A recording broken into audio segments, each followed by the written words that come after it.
Richard, our question for today is, I've been told that relinquishing my judgments is critical to having peace.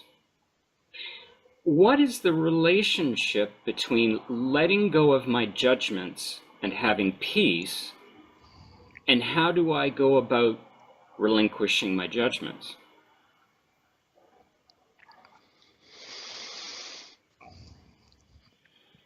I think we could come in at many different levels, but let me come in at the base level. Having judgments establishes you in self-identity.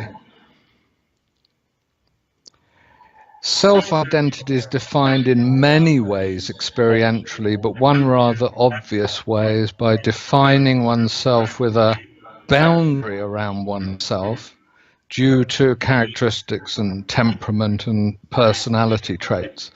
Now, preeminent among these, especially in the modern world, is having something to say, having an opinion, having some kind of evaluation about things. Hence, judgments, prejudices, bigotry, negative criticism are all par for the course, really, to establish ourselves as a separate ego in amongst many other egos, which by and large are not forming a confluence, but rather a conflict, you see. We are, as it were, against, and we feel some pervasive kind of struggle with the world to find a partner, to make some money, to have a home, to buy a car, to get ahead in the world, or what have you. And in order to make an impression as a separate ego self, judgment is one of the preeminent elements of definition. And I mean, try it out ourselves by getting into a social situation where someone says, what do you think of the political situation today? You know, what do you think of whatever? And you sit there and you say, as I often do, I have no idea.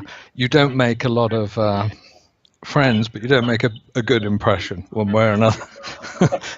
So judgment is kind of mandatory for, should we say, ordinary social intercourse.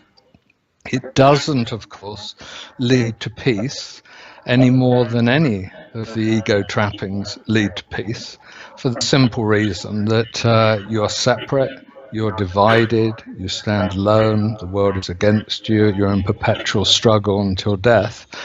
And of course, more than anything to say is you're not in what is real, and not in what is true, which is that we're all interconnected, that there's no real separate selves, that we're in a stream of consciousness, and only by establishing ourselves and feeding the general nonsense of judgment, opinion and preferences and so on, can we establish this fiction that we are somehow separate. So of course it doesn't lead to peace in any shape or form. Apart from anything else, you can't truly experience the simplest of things, as I often refer to, probably because it was my first experience in the 70s, and I think people today, you go to class 101 of meditation, you look at a candle, you're in a circle. You look at this candle and you start to think it's not a very good candle. You start to think, why didn't the guy who organized this put in a nice candle? You say, well, the light's not very good in the room. Why did he leave the box of matches or the lighter there?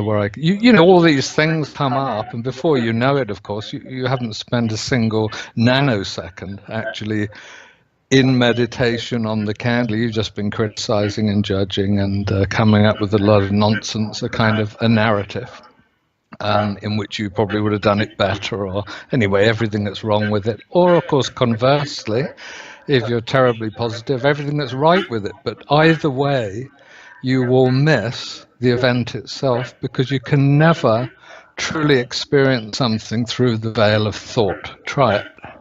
You'll always have an image. There'll always be a veil. So peace, no, not even direct experience, not even a little bit of relaxation, actually, without banishing judgment.